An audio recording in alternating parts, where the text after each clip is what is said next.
ಎಲ್ಲರಿಗೂ ನಮಸ್ಕಾರ. ADHD ಅಂದ ತಕ್ಷಣ ನಮ್ಮ ಮನಸ್ಸಿಗೆ ಏನ್ ಬರುತ್ತೆ? ಗಮನದ ಕೊರತೆ, ಚಂಚಲತೆ. ಹೌದು, ಆದರೆ ಇವತ್ತು ನಾವು ಈ ಹಳೆಯ ಕಲ್ಪನೆಗಳನ್ನ ಸ್ವಲ್ಪ ಬದಿಗಿಟ್ಟು ಅದರೊಳಗಿನ ಒಂದು ಅದ್ಭುತ ಶಕ್ತಿಯನ್ನ ಅನ್ವೇಷಿಸೋಣ ಬನ್ನಿ. ನೋಡಿ, ಈ ಮಾತು ಎಷ್ಟು ಅದ್ಭುತವಾಗಿದೆ. ಭಿನ್ನತೆ ಎಂದರೆ ಅಸ್ವಸ್ಥತೆಯಲ್ಲ. ADHD ಎಂಬುದು ಪ್ರತಿಭೆಯ ಕಚ್ಚಾ ವಸ್ತು. ಅಂದ್ರೆ ಇದೊಂದು ಕೊರತೆಯಲ್ಲ, ಬದಲಿಗೆ ಸರಿಯಾದ ರೀತಿಯಲ್ಲಿ ಬಳಸಿದರೆ ಅದ್ಭುತಗಳನ್ನು ಸೃಷ್ಟಿಸಬಲ್ಲ ಒಂದು ಶಕ್ತಿ ಅಂತ. ಈ ಒಂದು ಯೋಚನೆ ಇದೆಯಲ್ಲ, ಇದು ನಾವು ADHD ಬಗ್ಗೆ ಇಟ್ಕೊಂಡಿರೋ ಇಡೀ ಚಿತ್ರಣವೇ ಬದಲಾಯಿಸ್ಬಿಡುತ್ತೆ.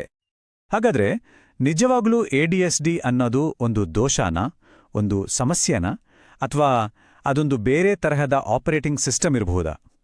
ನಮ್ಮ ಇವತ್ತಿನ ಇಡೀ ಚರ್ಚೆಯ ಕೇಂದ್ರಬಿಂದುವೇ ಈ ಪ್ರಶ್ನೆ.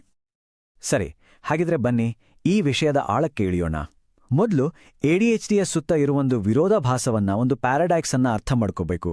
ಅದೇನಂದ್ರೆ, ಇದು ತುಂಬಾ ಸಾಮಾನ್ಯ, ಆದರೆ ಅಷ್ಟೇ ತಪ್ಪಾಗಿ ಅರ್ಥೈಸ್ಕೊಳ್ಳಲಾಗಿದೆ. ನೋಡಿ, ಇಡೀ ಜಗತ್ನಲ್ಲಿ ಸುಮಾರು 5-7% ಜನರಿಗೆ ADHD ಇದೆ. ಅಂದ್ರೆ ಸರಾಸರಿಯಾಗಿ ನೋಡಿದ್ರೆ ಪ್ರತಿ 20 ಜನರಲ್ಲಿ ಒಬ್ಬರಿಗೆ ಇದು ಇರಬಹುದು. ಅಷ್ಟು ಸಾಮಾನ್ಯ. ಮತ್ತೆ ಇದು ಬರೀ ಮಕ್ಕಳಲ್ಲಿ ಅಂತ ಅಲ್ಲ, ವಯಸ್ಕರಲ್ಲೂ ಕೂಡ ಅಷ್ಟೇ ಸಾಮಾನ್ಯವಾಗಿ ಕಂಡುಬರುತ್ತೆ. ಆದ್ರೆ ಆಶ್ಚರ್ಯ ಏನಂದ್ರೆ, ಇದು ಇಷ್ಟೊಂದು ಕಾಮನ್ ಆಗಿದ್ರೂ ಇದನ್ನ ಹೆಚ್ಚಾಗಿ ನೆಗೆಟಿವ್ ಆಗಿ ನೋಡ್ತಾರೆ. ಗಮನ ಕೊಡೋಕ್ಕಾಗಲ್ಲ, ಸುಮ್ಮನೆ ಕೂರಲ್ಲ, ಹೀಗೆ. ಆದ್ರೆ ಈ ಕಥೆಗೆ ಇನ್ನೊಂದು ಮಗ್ಗುಲಿದೆ. ತುಂಬಾ ಇಂಟ್ರೆಸ್ಟಿಂಗ್ ಆಗಿದೆ ಅದು. ಇಲ್ಲಿ ನೋಡಿ, ನಮ್ಮ ನೋಡೋ ದೃಷ್ಟಿಯನ್ನೇ ಸ್ವಲ್ಪ ಬದಲಾಯಿಸಿದ್ರೆ ಏನಾಗುತ್ತೆ ಅಂತ. ಜಿನ್ನೆ ನಾವು ಗಮನ ಕೊರತೆ ಅಂತೀವಿ, ಅದನ್ನ ಹೊಸತನಕ್ಕೆ ತೆರೆದುಕೊಳ್ಳೋದು ಅಂತ ನೋಡ್ಬೋದು. ಅತಿ ಚಟುವಟಿಕೆ ಅನ್ನೋದು ಅಪಾರ ಶಕ್ತಿ ಮತ್ತು ಕ್ರಿಯಾಶೀಲತೆ ಆಗುತ್ತೆ. ಆತುರ ಅನ್ನೋದೇ ದಿಟ್ಟ ನಿರ್ಧಾರ ತಗೊಳ್ಳೋ ಸಾಮರ್ಥ್ಯವಾಗಿ ಕಾಣುತ್ತೆ. ಇದು ಒಂದೇ ನಾಣ್ಯದ ಎರಡು ಮುಖಗಳಲ್ವಾ?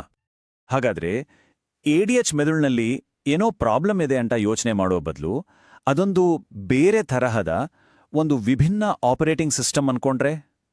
ಹೌದು, ಈ ಹೊಸ ಚಿಂತನೆಗೆ ನ್ಯೂರೋಡೈವರ್ಸಿಟಿ ಅಂತ ಕರೆಯೋದು. ನ್ಯೂರೋಡೈವರ್ಸಿಟಿ ಅನ್ನೋದು ಕೇಳೋಕೆ ಸರಳ ಅನ್ಸಿದ್ರೂ ಇದೊಂದು ಕ್ರಾಂತಿಕಾರಕ ಯೋಚನೆ. ಇದರ ಪ್ರಕಾರ ಪ್ರತಿಯೊಬ್ಬರ ಮೆದುಳು ಬೇರೆ ಬೇರೆ. ಈ ವ್ಯತ್ಯಾಸಗಳೆಲ್ಲ ನಾರ್ಮಲ್. ಯಾವುದೂ ಸರಿ ಅಥವಾ ತಪ್ಪು ಮೆದುಳಲ್ಲ, ಎಲ್ಲವೂ ವಿಭಿನ್ನ ಅಷ್ಟೇ. ವಾವ್, ಈ ಹೋಲಿಕೆ ನೋಡಿ ಎಷ್ಟು ಚೆನ್ನಾಗಿದೆ. ಬೈಸಿಕಲ್ ಬ್ರೇಕ್ ಹಾಕಿರೋ ಫೆರಾರಿ ತರಹ. ಅಂದ್ರೆ ADHD ಇರೋ ಮೆದುಳಲ್ಲಿ ಫೆರಾರಿಯಷ್ಟು ಪವರ್, ಸ್ಪೀಡ್ ಎಲ್ಲ ಇರುತ್ತೆ. ಆದರೆ ಅದನ್ನ ಕಂಟ್ರೋಲ್ ಮಾಡೋಕೆ, ಸರಿಯಾದ ದಾರಿಲಿ ಓಡಿಸೋಕೆ ಮಾತ್ರ ಸ್ಪೆಷಲ್ ಬ್ರೇಕ್ ಬೇಕು, ವಿಶೇಷವಾದ ಸಪೋರ್ಟ್ ಬೇಕು. ಹಾಗಾದ್ರೆ ಅರ್ಥ ಏನಾಯ್ತು? ಸಮಸ್ಯೆ ಇರೋದು ಆ ಫೆರಾರಿ ಇಂಜಿನ್ನಲ್ಲ, ಸಮಸ್ಯೆ ಇರೋದು ಬ್ರೇಕ್ ಸಿಸ್ಟಮ್ ಮತ್ತೆ ಆ ರಸ್ತೆಯಲ್ಲಿ. ನಮ್ಮ ಶಾಲೆಗಳು, ಕಚೇರಿಗಳು ಇವೆಲ್ಲ ಡಿಸೈನ್ ಆಗಿರೋದು ಬೇರೆ ತರಹದ ಗಾಡಿಗಳಿಗೆ. ಫೆರಾರಿಯನ್ನ ಒಂದು ಹಳ್ಳಿ ರಸ್ತೆಯಲ್ಲಿ ಓಡ್ಸಕ್ಕೆ ಟ್ರೈ ಮಾಡಿದ್ರೆ ಏನಾಗುತ್ತೆ? ಅದೇ ಕತೆ.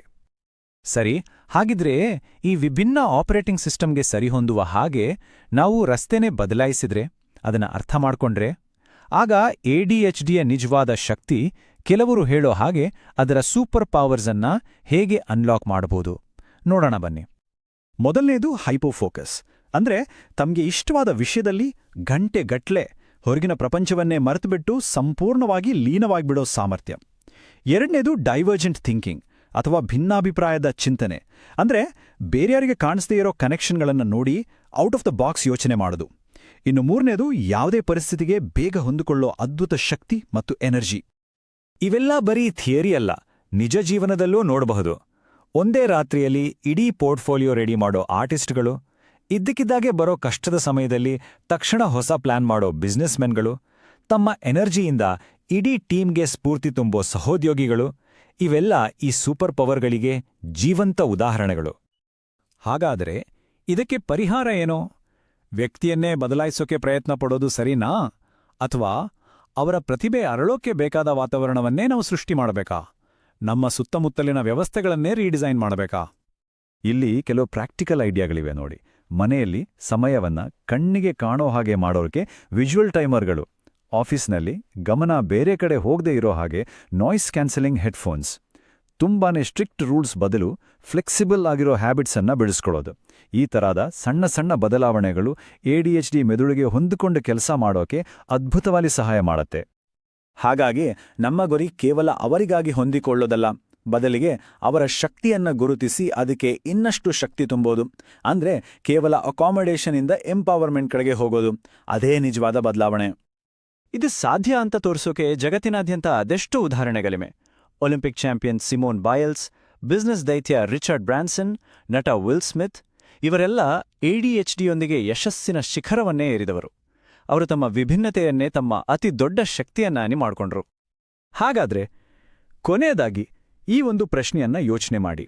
ಪ್ರತಿಯೊಂದು ರೀತಿಯ ಮೆದುಳನ್ನು ನಾವು ಗೌರವಿಸೋ, ಆಚರಿಸೋ ಅಂತ ಒಂದು ಜಗತ್ತನ್ನ ನಾವು ಕಟ್ಟಿದ್ರೆ ಎಂತೆಂಥ ಅದ್ಭುತಗಳು ಸಾಧ್ಯವಾಗಬಹುದು. ನಮ್ಮ ಸಿಸ್ಟಮ್ಸ್ ಅನ್ನ ಬದಲಾಯಿಸೋದ್ರಿಂದ ನಾವು ಕೇವಲ ADHD ಇರೋರಿಗೆ ಸಹಾಯ ಮಾಡ್ತಿಲ್ಲ, ಬದಲಿಗೆ ಪ್ರತಿಯೊಬ್ಬರೂ ತಮ್ಮ ಸಂಪೂರ್ಣ ಸಾಮರ್ಥ್ಯವನ್ನ ತಲುಪೋಕೆ ಸಾಧ್ಯವಾಗುವಂತ ಒಂದು ಉತ್ತಮ ಜಗತ್ತನ್ನ ಸೃಷ್ಟಿ ಮಾಡ್ತಿದೀವಿ.